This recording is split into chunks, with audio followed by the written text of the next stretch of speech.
though. Code of ethics called and your license is gone. It's a cautionary tale. By the time it got to me, it's like the day of closing. He's not showing up. Now, let me tell you the worst part of this. The person that bought the contract knew who the buyer that I had was, and they knew that they had a little money. Someone's gonna pay. There's too many situations where people are getting taken advantage of and it could have been stopped. And it makes me sick. I'm over here with a sign saying, I'll do the right thing. I'll do the right thing. Cannot stress this enough. Every time you pay a contractor, anytime you hand them money, you need to have them sign a lien release. Get a licensed real estate agent involved from day one. You may not want to pay us a dime, but the fact of the matter is we know what we're doing. Now her property's ruined. She's like, what do I do? And I said, there's nothing you can do. Well, we do quite a bit of flipping, and you learn the hard way. Have you ever learned the hard way? So hard. So hard. So hard. It's horrible. Please hang up and try again.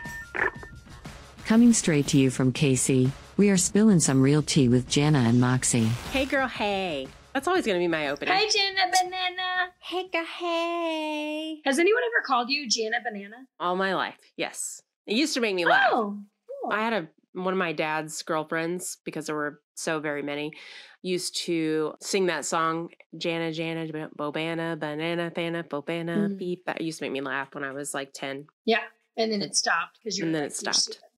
And then I was like, next, girlfriend, please. So many. Did you know I have a sibling in Dallas, Texas somewhere? I don't know anything about you. I don't know anything about them. How are you? You know what? I'm doing okay. Good. How about you? Good. I'm good. Living the dream? Yeah, I just had a frozen pipe experience, so that was super fun. Yeah, it didn't explode, really. It didn't explode. It did not explode. It exploded in a different way. There was water everywhere. I'm frustrated, but it's done. It's fine. What it is, it is. It's done. It's very true. All right. Let's kick off today with an interesting little story time. I have a story to tell. I'm interested because I don't know what it is. I'm super stoked. So, kind of following on our last episode, we were talking about, some crazy things that have happened and, different scenarios and stories. It made me remember an agent she wasn't on my team at the time when I had my own brokerage. She was an agent at my brokerage. She had allowed her buyer prior to closing, like we were a week or so prior to closing. She had allowed her buyer to go in and pull up the nasty carpeting that was there because they had planned on moving in immediately and they wanted to get ahead of it. And the seller, who was also a real estate agent, by the way, and not a great one, but we won't say who. We're like, fine. Yeah, no, that's totally cool. Go ahead and pull up the carpet, get your flooring in. That's fine. They finished putting in the new LVP is what they ended up doing. And then literally the next day, the seller decided he didn't want to sell it anymore. And unbelievable. They had extra material sitting in the garage. He kept it. Never paid them for the work that they did to improving his property. It's a cautionary tale. Never had anything in writing allowing them to do this. Never had, other than email, some email communication. Yeah, sure, go ahead. No big deal. Whatever. He just basically backs out. They don't have the money at that point to pursue legal action against him to force him to sell. So he got some free flooring out of the whole deal. Unbelievable. And she shouldn't have let him do it. And that's one of the reasons why we don't let our clients, buyer clients, or sell, on the selling side, the listing side, don't want, activity occurring in the home prior to closing, precisely for this and many other reasons. That was a rough one. I would say in every single contract that I've ever had someone either potentially move some stuff in early or do a little bit of work early. And these were early days of real estate for me. Every single time it went bad. Yeah, every time. Single time. Every time. Yep. And by the time it got to me, because I was the broker, by the time it got to me, it's like the day of closing. He's not showing up. He's been telling them for several days he's not closing. Oh, the agent/seller? Yes. Yeah. Oh my God. He's not going to show up to closing. So he knew what he was doing. Absolutely knew what he was doing. Oh, what a twat. Oh man, you're going to have to tell me off camera who he says. Just so I can write it down in my little pad here. Yeah. But he's done that before. And they're like, well, what do we do? We spent $16,000 on LVP for this whole house. because they had someone else come in and install it. I was like, LVP does not cost that much to install. Ever. Like, what the fuck did you do? Anyway, they lost that money. And they lost the rest of the material because the seller still owns the house. It's his property. Wow. Yeah. That's pretty bad. There's some other things they could have done, but, sellers get crazy, and sometimes agents shouldn't represent themselves, but that's a conversation for another day. Yeah.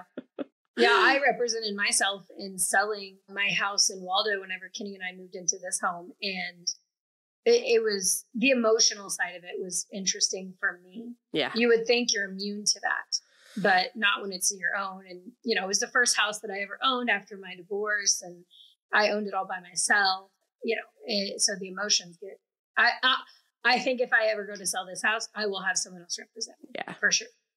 I've thought about that too. We've bought and sold a few of our own houses, and we do a lot of flipping too. And every time I'm like, I know I get emotionally wrapped up in this. So I co-list because I'm like, I just want someone else to be like, Jana, shut up.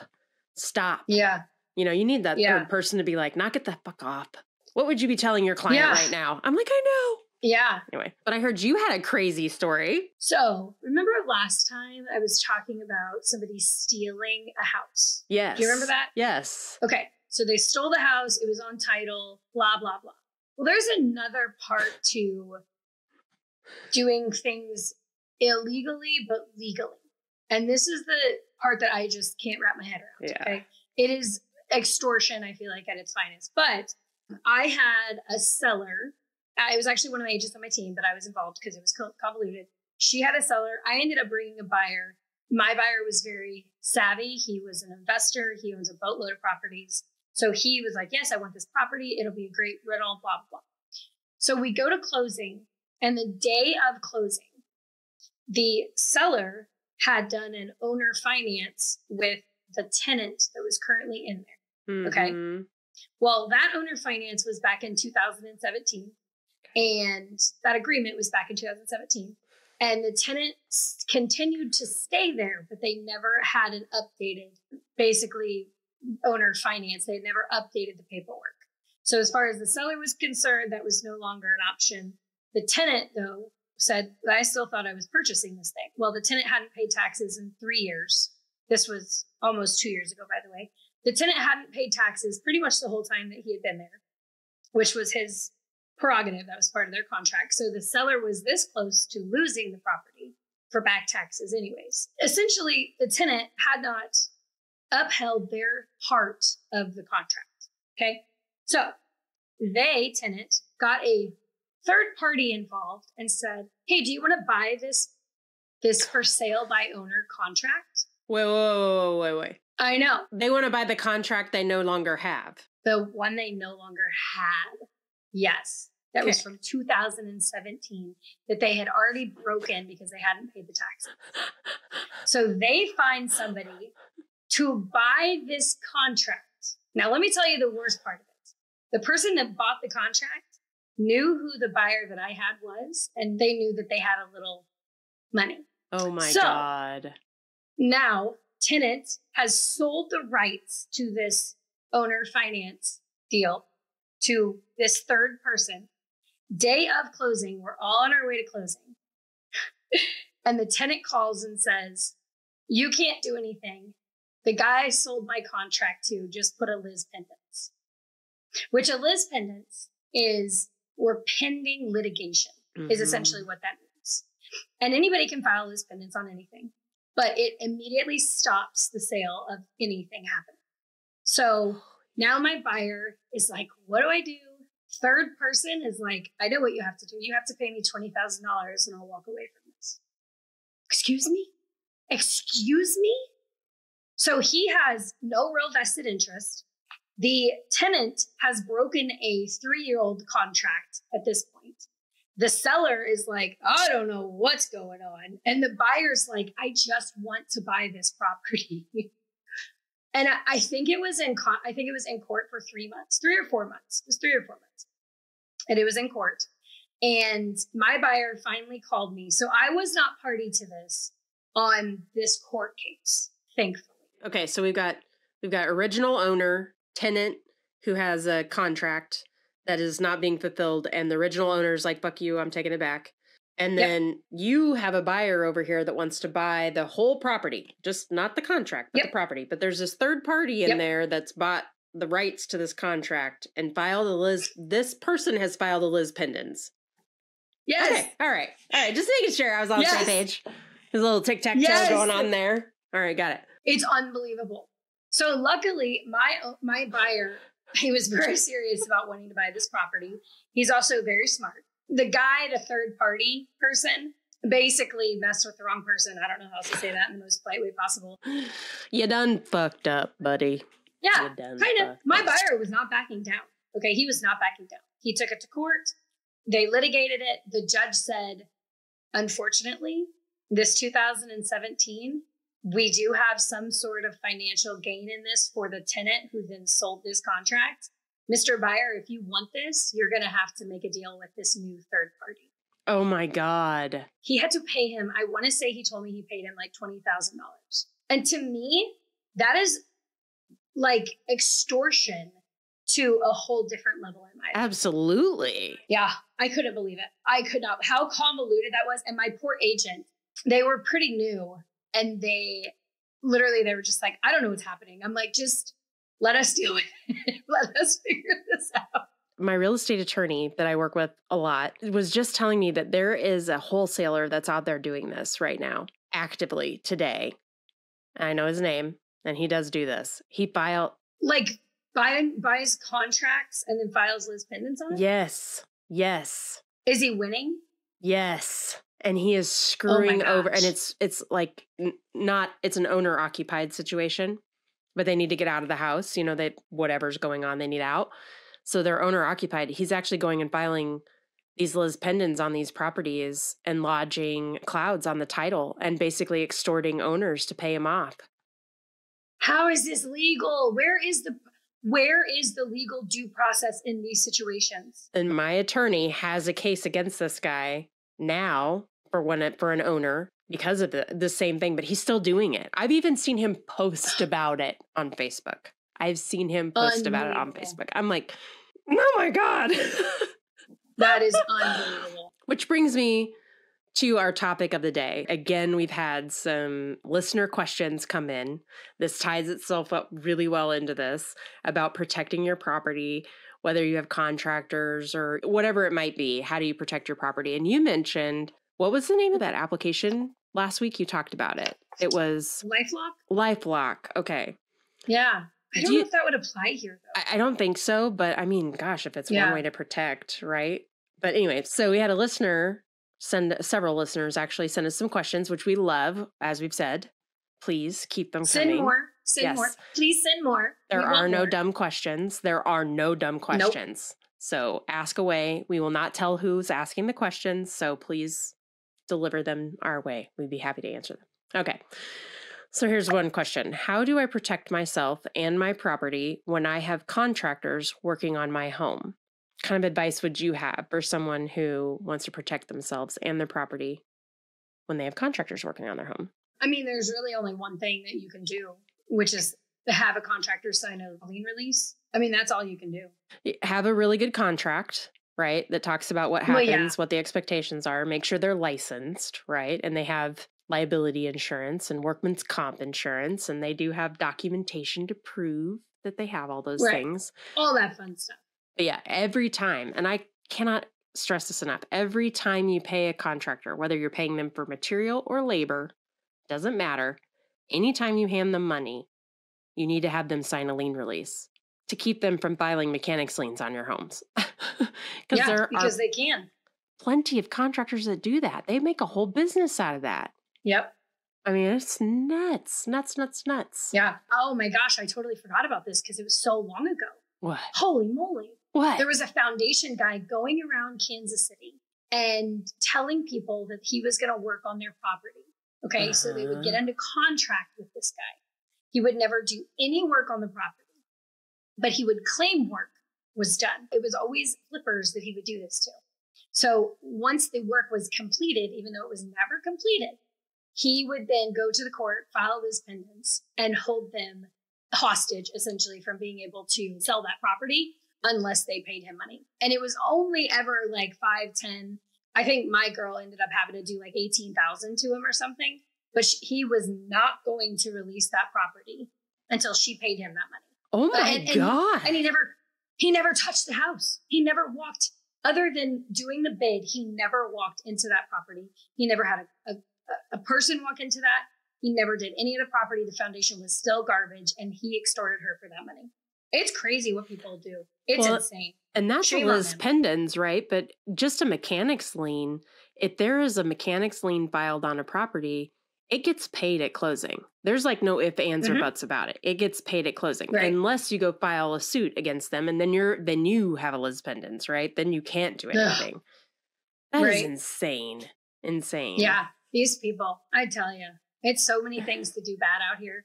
And I just had a client call me and tell me that they had a company not do them right at all through an experience. And it's a little too fresh to talk about it, but all I wanted to say was get a licensed real estate agent involved from day one. Yeah. You may not want to pay us the 3%, the 5%, the $1,000, the $17 million.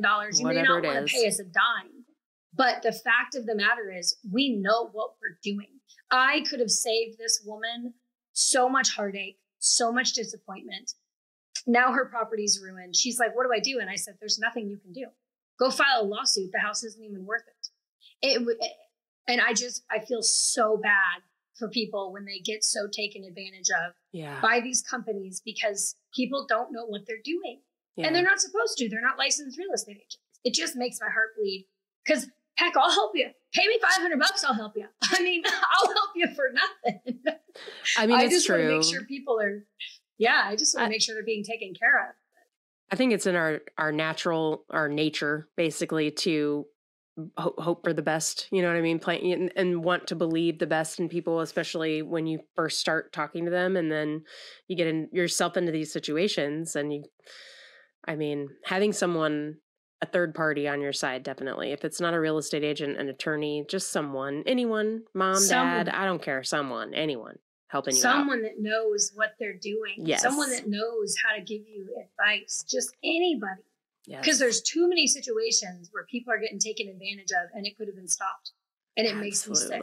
It makes me sick. Absolutely. So on the heels of that one, we got the question of, what should I have in a contract with a contractor to protect myself and my home? Do you want to start, or do you want me to?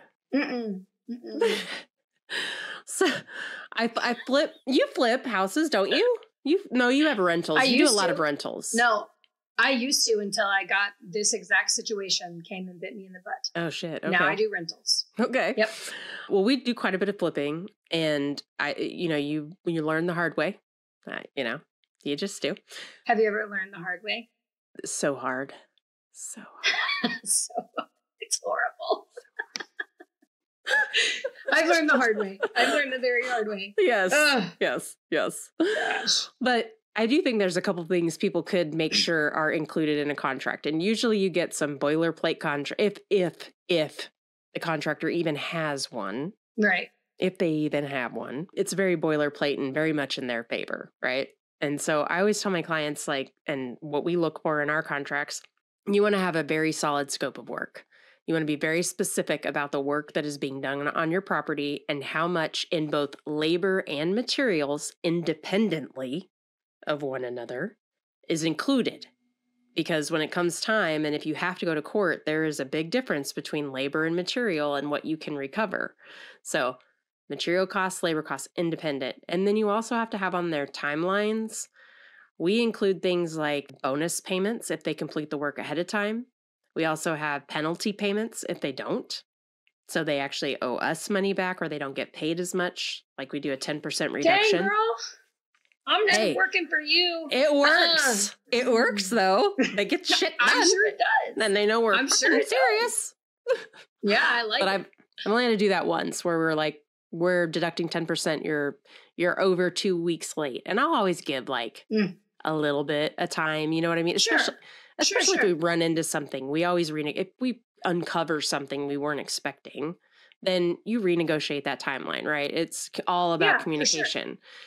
But timeline, penalty payment, also bonus payment for completing the work on time or ahead of time, warranties on both labor and material. Needs to have a warranty for both. And ultimately make sure that the people that are signing on the dotted line are the actual principals involved in that business. You don't necessarily want the estimator out there signing on the dotted line for you. You want a principal within the business, someone who can take accountability for that project in that signing it. So that would be my recommendation. Well, there you go. There it is in a nutshell. I don't have any feedback. I don't flip houses for that reason. So really? I don't have it. Yeah. I feel like when there's a really good, and you develop good relationships with contractors who know how you work. I have several that know how I work, and they are responsive to my process and understand why we do it the way we do it. And they like it. They end up adopting some of it, not all of it, but some of it. They don't like penalty payments. That's cool. Nobody does. Nobody does. Yeah. So remember the other day when we were having like a little meeting, whatever, with our beautiful Whitney. Shout out to Whit. We did a little Facebook Live and we asked for people's stories. Yep. So we can't always tell stories with obviously not with names.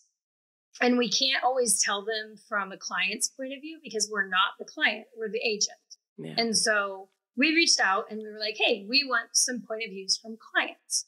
Now, this was not my client. This was not your client. Mm-mm. You should have used me as your agent. And then this was an issue. But that's not the point. So I wanted to read this. Do you think I should read the whole story? I think you should, yeah. I think it's key. I'm going to read it as quickly as I can. Forgive me when I mess up. Okay. So here it is. It says, I bought my house in 2020 when potential buyers literally got a 10-minute walkthrough to make what's likely the biggest financial decision a first-time home buyer can ever make. After my power walkthrough of my future home, I made an offer.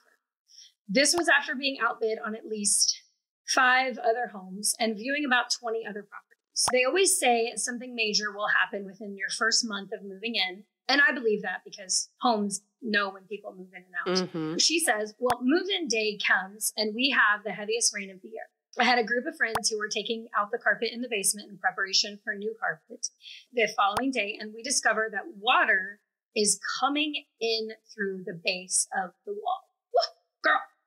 We removed the sheetrock and discovered a crack down the whole front of the wall with a steady stream. Oh my God. So clearly somebody knew some shit. Mm-hmm. Mm-hmm. Yeah. She goes on to say, sellers said they never experienced any water-related issues in the basement. We stepped outside my front door and there was a visible and obvious vertical foundation crack.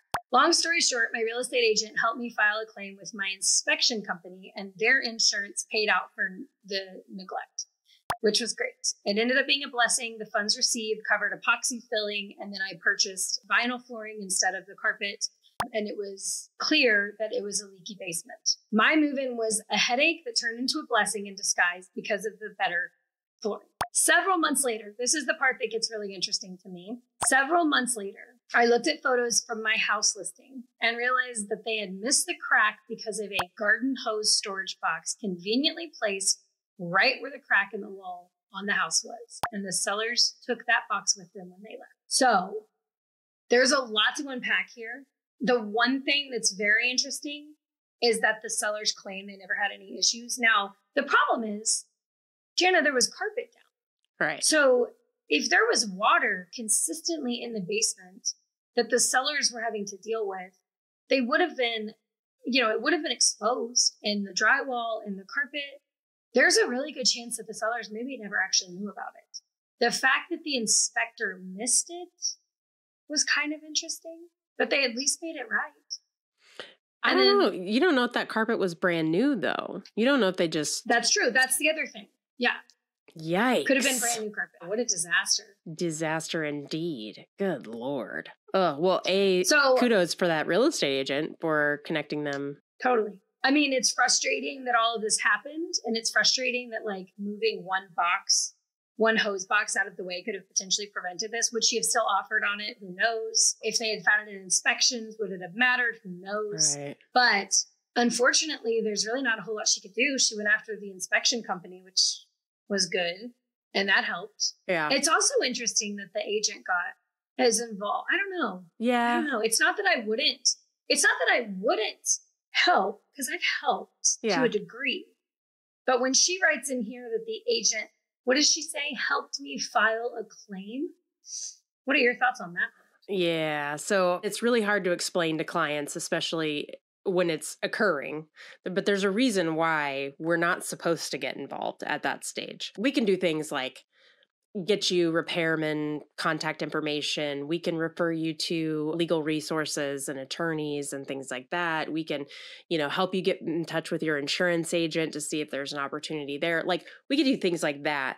But actually getting involved in the legal side of it and filing a claim, we do not do that. And a lot of agents really struggle with sharing this information. As a broker, you're a broker as well, but as a managing broker, there's a whole plethora of legal problems that opens up, because had that resulted in any kind of lawsuit, everybody gets named. Everybody. So if that homeowner, that buyer who now owns the home, goes to an attorney or even mentions that they're going to talk to an attorney, we can't help you anymore. We've got to stop talking. And it sucks. Yeah, because we're now like we are a party. The bad people, essentially. Yeah. Well, yeah, that's. I don't know the right terminology to say. We're liable. Litigator, but we become we're like part of the process at that point. Yeah, and which is scary. It's so scary, and I've gone through it. Still going through one case actually, but it's true when a buyer gets into a home and they have some challenges and they decide we're going to hire an attorney and we're going to go after the seller. That attorney is not just looking at the seller. They're going to name everyone. They're going to name your agent, your agent's brokerage. They're going to name the listing agent's brokerage, the inspector, the plumber who maybe came in, or the foundation company that came in to give you a second estimate. They're going to homeowners insurance. They're going to go after everybody because someone's going to pay. Someone. Is going to pay. Right. And their job as an attorney is to get as much money for their client to resolve the issue as they can, right? But as your agent, when you tell me you're going to hire an attorney, I cannot talk to you about this anymore because we are going to be on opposite. Now I have to defend what I did, what I said, what my brokerage did, what my brokerage said, the communications we've had with the other agent, like all of that comes together. And so we can't get involved at that point. So it feels like your agent backs away from you. And that's not. Yeah, it feels like abandonment. It does. Yeah. It does. And I've had that conversation before where I'm like, I just have to tell you, now that you've mentioned that you're going to hire an attorney, I need you to understand that I can't assist you in this matter anymore because your attorney is going to need to advise you in a way that may not make it possible for us to continue this really amazing relationship we have on this particular property. I'm still here for you in the future. I'm still here for you if you need something, but this particular issue, I cannot engage with you on any longer. And that's hard for people to hear, right? And because we've taken so much time to build that relationship, Yeah. Well, the other part that I think gets forgotten is, like, for instance, this story, obviously we don't know all the P's and Q's, but it doesn't really sound like this agent honestly did anything wrong, right? It doesn't sound like there was neglect on her part or fraud. So let's pretend like that there was this big, huge lawsuit and this agent got named as well. So the thing that I think people forget is this is that agent's source of income, potentially only source of income, source of family contribution. How you feed your family. Yep. It's not taken lightly if our buyer and or seller does get named in a lawsuit. That sucks, and we're here if we need to be. But if we get named, we can't be there. We just can't. It's not because we don't want to be. I actually had a seller have a lawsuit, small claims court, so they didn't name anybody except for the seller. So I talked to my broker. I said, can I provide them with information? And they said, since you are not named in this, you can provide them with every ounce of information that they need. And they ended up winning. The guy appealed and they won the second time. And then the judge was like, don't ever bring this back to me again. So that was really good to be able to be a part of that. I can't imagine someone that knew me and liked me and trusted me enough to allow me to help them with this gigantic decision and huge purchase, then go through a lawsuit and me go, I can't help you. I can't do anything. It's hard. That lawsuit too. Yeah. I can't, that it just seems, but what choice do we have? We don't have a choice at that point. At the end of the day, Mr. or Mrs. Homeowner, whoever, needs the money to fix this issue or needs to be compensated for the damages that they incurred as a result of fixing the issue. Their attorney is going to go get it from whoever they can. Right. And so it's not, I never took it as they were coming after me directly, but I do have E&O insurance and so does my brokerage. So someone's going to pay. It may not be us, but someone's going to pay. So, I mean, I get it, but it does kind of put that, I can't really talk to you about this anymore. Sorry. I hate that. That is horrible. Yeah. But it's the reality of this job, unfortunately, sometimes. Yeah. Well, and on the heels of that, we got another question of, it seems like my agent might have known about issues with my home and didn't tell me. Why? Unbelievable. I can't answer this question because, no, girl, that's some next level code of ethics called and your license is gone. Mm-hmm. That is horrible. That is horrible. I can't even imagine why an agent would know something bad about a home and not tell their buyer or their seller. Commission breath. Even if they knew something. Oh, it's so disgusting. It's so disgusting. It's disgusting. It is disgusting. I just, these agents out here. Right. And I think a lot of people don't know, like, especially listings, if you disclose to us or we see, and when we're doing our walkthrough and we see something that, you know, is a material defect, we have to disclose it, even if you don't want us to, once we represent you. So the fact that someone, first of all, my question would be, did they really know? Because if they did, they should have disclosed. But if they didn't, then they're at fault too. I mean, that's lose your license, lose your ability to practice any kind of real estate, done. Oof. Done. I can't even imagine. I mean, I gave up an entire listing one time because I knew stuff about that property. Yep. And the seller didn't want to do a seller's disclosure, which is allowed. Yes. Except you still have to disclose latent and material defects, which are the layman's way to say that is big old issues that you know about. So any issues knew about real.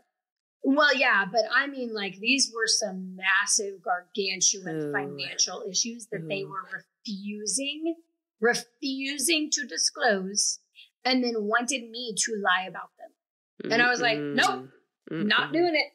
On to the next. And I sent them on their way. I can't imagine bending my moral compass so much that I would be willing to get, $6,000 to lie to the next person and put them in a house that's crap and I know it. Yeah. I can't fathom it. Yeah. I always tell my sellers, man, this is your get out of lawsuit free card, that seller's disclosure. Yep. Literally everything you know, whether you fixed it or not, put it in there. Good, bad, or indifferent. Put it in there. Good, bad, or indifferent. Put it in there. Yeah. Yep. Psycho. People do some crazy shit, man. It's crazy. They do, man. Real, and it's frustrating because us agents out here with a moral compass that works and that we want to continue being real estate agents forever. And we don't want to be schemy, skeezy, blah. That it makes us have potentially a bad name, except for I'm over here with a sign saying, I'll do the right thing. I'll do the right thing. Yeah. I don't know. I don't know. It's insane. It's crazy. Seems like my agent might have known about issues with my home and didn't tell me why. I hope that no client has ever walked away from a table and been like, Moxie knew more about this house than what she disclosed. Because if that's the case, I'm not doing my job and I need a different profession. Yeah. So I don't know. For real. Okay. That's crazy. So those were our questions. Oh, yeah, those were our questions. I got to tell you something. My fingers are healing very well. I can't even tell. Well, you could if I put it closer. It's angled. See, it's a triangular digit. It is. My skin is currently falling off, and that is supposed to happen. It's a little disconcerting that that's happening, but it is. And look, watch. You ready? I'm actually touching it right now. I touched it. I touched it. I touched it. Maybe remind people what happened here. Oh yeah, I cut my finger off. I cut the end of my finger off in a diagonal. Oh So, yeah. I totally forgot. I just cut my finger off. I did. I totally forgot. So finger diagonal. It was like that. And then I sliced into this one too. And when I say cut it off, I mean like gone, tissue laying on the cutting board. And I was like, that's my finger. And then we went to Cabo 2 days later. So I was pretty high on painkillers, unfortunately, the majority of the time. And I couldn't look at my finger until last week. It's been a month, a little over a month since I did it. And I could not look at my finger until last week because I'm so queasy. Yeah. And so like, ugh, I can't handle it. But I can look at it now. It's not as cute as it was, but it's coming back. Little finger. And so anyways, I just, a little update. I cut my finger off. It's much better. It's much better. I'm so glad. I'm glad. And I cut it on green onions, like scallions, you know? I was going to town on those puppies. Cut my finger off. Yesterday, the sound effects. I cut scallions. Oh my God. Yeah. And that's exactly what happened. Except for there was a long pause and then I go, that's my finger on the cutting board. Could you see Kitty? Oh no, he was an hour away and I was able to get him on the phone. I almost passed out. I was like, you're going to have to keep track. Jana, this is what happened. I actually went full Valley Girl on him. Okay. I called him and at this point I had to put a paper towel over my hand and I called him and I was like, okay, so, I'm going to need you to like stay calm, but, I'm okay. But I cut off the end of my fingers and, I don't really know what to do right now because, I don't know what to do and I need your help.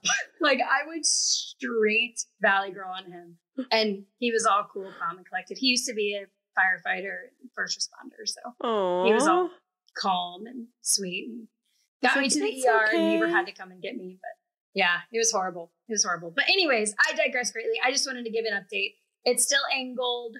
I still only have like 55% of the end of my nail. The rest is gone. And like, I don't know. It might come back. I don't know if my fingerprint will be the same because it's like, I thought they told you it wouldn't, like that you would not be able to, you'll get like a 3/4. Yeah, I don't think they said multiple times that my fingers both will grow back. So the middle finger, you can still see it's got an indentation. And this finger, it's got an indentation, but it's growing back pretty rapidly, actually, at this point. So I don't know. We'll see. But anyways, yesterday I cut scallions for the first time. And Kitty comes in and he's like, oh my gosh, you cut green onions. And I was like, I know. And I freaked out a little bit because they were slimy and weird and I was so worried. But I did it. Good for you. Yay.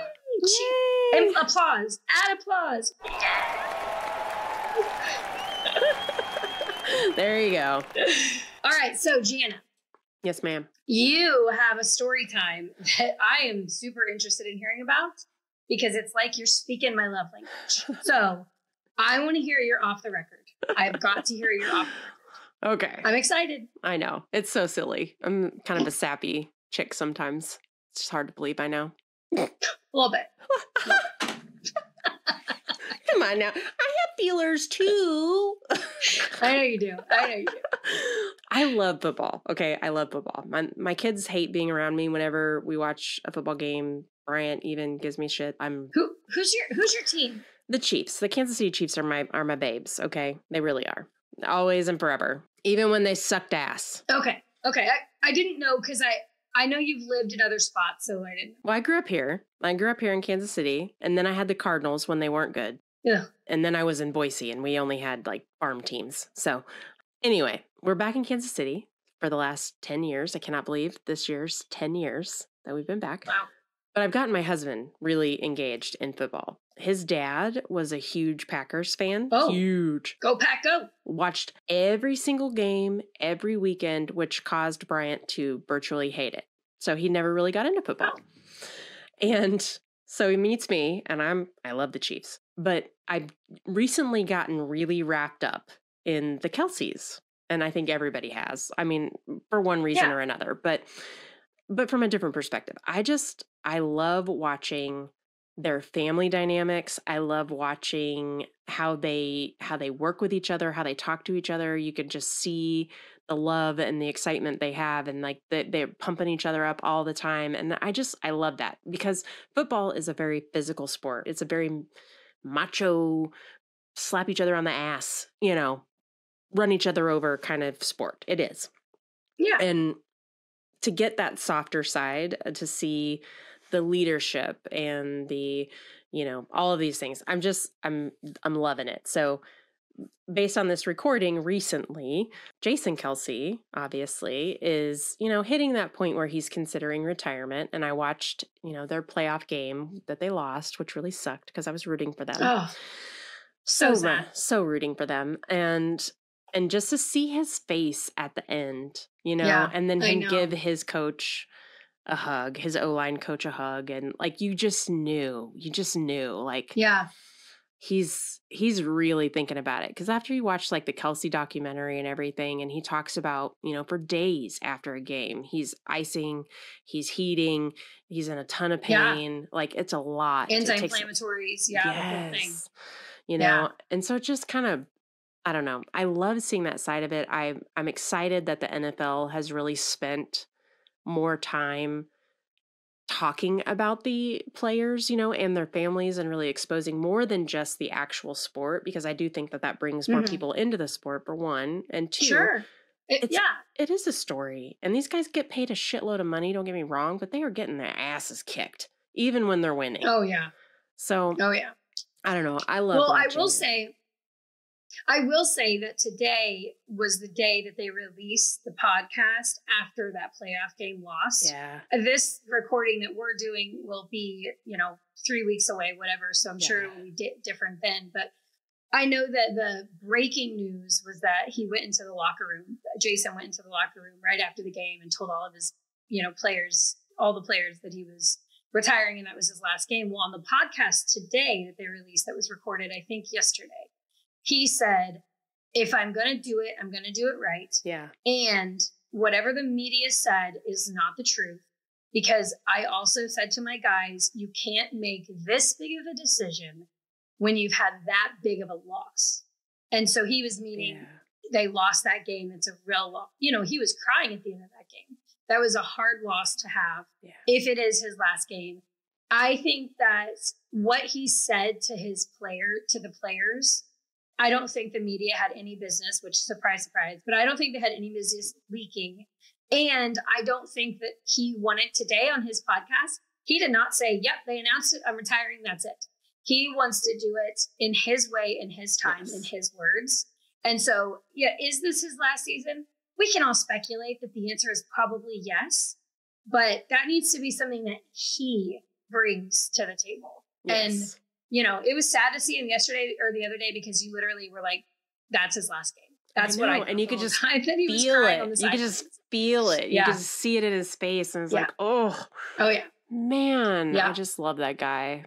Did you see him go over and give his wife, like, grab her hand, and Ed was standing there? And Mama Kelce and his dad. Yeah. Yeah. I didn't see Mama Kelce. I only saw Ed. Yeah. She was there first. He hugged her first, and then Kylie. And then I think that's the other part of it too. Like, seeing him with his kids and his love for the sport and their love for the, you know what I mean? Like, they just, I hate to say this, but I mean, it's super wholesome, but also just very sweet, like very human, and I love that. I love it. Yeah. I don't really listen to Taylor Swift's music, so whatever, but I love the Kelces. Yeah. There you go. And the Chiefs, the Kelces and the Chiefs. Well, speaking of Taylor Swift. Oh, Jesus. There's a little, no, this is about me. I'm going to plug something really fast. Uh-huh. Did you know that I'm on a Hulu documentary with Travis Kelce and Taylor Swift? Oh. Yes, go watch it. Which one? Okay, so Hulu put out a documentary that's called Impact X Nightline, Taylor Swift and Travis Kelce. And it's essentially, it's their love story. So Impact X Nightline. And it's on Hulu. It's the first episode that they did. And it just happens to be about Travis Kelce and Taylor Swift. And I am within the first 2 minutes, you see this face. And then you see the craziest part. So you see me about 4 or 5 times. You see Kenny 3, if you know where to look. I get to scream at one point, "Go Chiefs!" And here's the craziest part. my cousin, who's a diehard Eagles fan, this was at the Chiefs-Eagles game. Well, at the first 2 minutes, you see me with all these girls. And in the very next scene, you see 4 men. They were spelling Eagles as the Eagles of course. Do. The one on the far right's my dang cousin. I'm like, holy guacamole, we're both on Hulu. It's a family affair. It's a family affair. It's a family thing. I know. I couldn't believe it. So anyways, love it. Go check it out. Whenever it first dropped, I actually had clients and friends texting me like, oh my gosh, I just saw you on Hulu. Molly. I saw that. She told me about that. Yeah. Yeah. She's like, she's on. So anyways, Impact. And she talked too. Is apparently what Rhea said. Rhea's like, Mommy, she talked too. I'm global, baby. So this will lead us into local news. Okay. Some may say that this next story that we're going to talk about is due to the Travis Kelce, Taylor Swift phenomenon. However, I don't believe that to be true, only because I've been in real estate and been pretty active in the progress of Kansas City. So I don't necessarily believe this to be true, but the New York Times and the Wall Street Journal have officially named Kansas City one of the top 10 places to visit in 2024. Now, and that is in the world. That's in the world, not in US of A. That is in the world. Top 10 places to visit, which is that's a little crazy to think about. Yeah. Because we just take it for granted. But if you think about it, first off, we have a lot of pickleball courts, which people are in love with right now. Have you ever played, by the way? No. It's fun. Okay, whatever. I thought it was stupid, but it's fun. I'm sure it is. Please continue. I've never played. We have barbecue. We have so much soul jazz. Like the jazz that is here is the soul of the community, which is pretty interesting. I don't know where jazz started, but it's pretty close. We have so many cool places. Plus, they're doing the Current Stadium, which is the first women's soccer stadium. Yeah, specifically for women. It's the first one. So I think Kansas City, between their $1 billion airport at the whatever people have to pay for and the stadium moving, not the Chief Stadium, the Royal Stadium, and all of these wonderful things, it doesn't surprise me. Now, I will say this, and this is going to be controversial. I don't think it'll be. Actually, I think people will agree with me. They did write in that article that the Ferris wheel, they mentioned the Ferris wheel. Have you seen the Ferris wheel? Have you driven by the Ferris wheel? I have. It's really hard to miss. Really hard to miss. It's also really hard to be excited about and not super disappointed. Because what? Why there in the middle of nothing and everything all at the same time? And it's nestled in. It's not like really high up. It's nestled in. You're not parking close and the only thing that's within walking distance, if you've got a good set of feet on you, is the Boulevard Brewery. So you've got that, which is good. But I don't know. It doesn't make y'all with that Ferris wheel. There's margaritas. There's a few dispensaries. There's a really great cafe down there, Gratitude Cafe. No, I know. I know. And you're close to Union Station. You're close to Liberty Memorial. But they could have put that in so many other places. 18th and Vine would have been a great spot for that. Yeah. Or Northeast Bottoms, where they're putting all of these amazing things because of Current.